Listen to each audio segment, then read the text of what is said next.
Break के बाद एक बार फिर से आपका स्वागत है और बुलेटिन में आगे बढ़ेंगे जबलपुर, जहां बीजेपी के 125 कार्यकर्ताओं पर एफआईआर दर्ज की गई है। बीजेपी अल्पसंख्यक मोर्चे के पूर्व अध्यक्ष पर भी एफआईआर है। बिना अनुमति रैली निकालने पर यह केस दर्ज हुआ है। धारा 144 का उल्लंघन किया है। बीजेपी का झंडा लेकर हाईवे से निकाली थी रैली। एनआरसी और सीए के विरोध में ये प्रचार किया था। गोहलपुर थाने में दर्ज हुआ मुकदमा। भाजपा अल्पसंख्यक मोर्चा के पूर्व अध्यक्ष हैं शफीक हीरा। तो अब मामला दर्ज हो गया है। 144 का उल्लंघन किया है। धारा 144 लगी हुई, इसका उल्लंघन किया है। 125 कार्यकर्ताओं पर एफआईआर। बीजेपी अल्पसंख्यक मोर्चे के पूर्व अध्यक्ष पर यह एफआईआर हुई है। बिना अनुमति रैली निकालने पर केस दर्ज हुआ। धारा 144 का उल्लंघन किया है। बीजेपी का झंडा लेकर हाईवे से रैली निकाली थी। एनआरसी और सीए के विरोध में प्रचार किया था। गोहलपुर थाने में दर्ज हुआ मुकदमा। भाजपा अल्पसंख्यक मोर्चा के पूर्व अध्यक्ष हैं शफीक।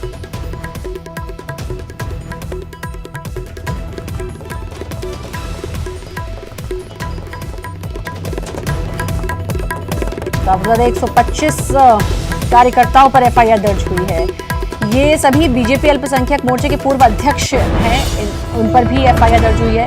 प्रतीक हमारे संवाददाता हमारे साथ जुड़ चुके हैं। प्रतीक, धारा 144 का उल्लंघन किया गया और बीजेपी अल्पसंख्यक मोर्चे के पूर्व अध्यक्ष पर भी अब एफआईआर दर्ज हुई है 125 लोगों के समेत।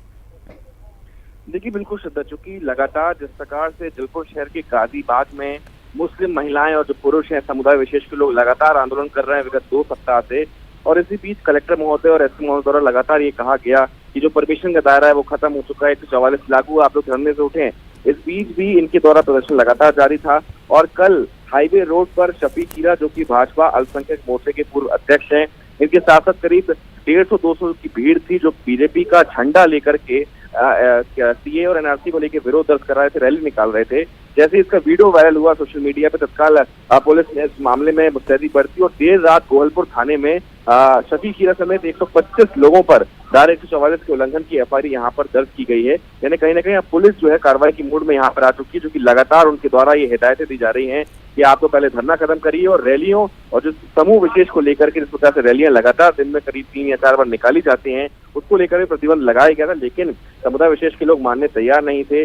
कल अंतिम अल्टीमेटम दिया गया था, इसके बावजूद जब नहीं माने तो पुलिस ने देर रात इन तमाम लोगों पे एफआईआर फिलहाल दर्ज कर दी है। अब सबसे बड़ा सवाल ये है कि जो गाजीबाग में धरना चल रहा है, जिसे अवैध घोषित कर दिया गया है, आखिर वो कब खत्म होगा, क्योंकि महिलाएं लगातार बैठी हुई हैं।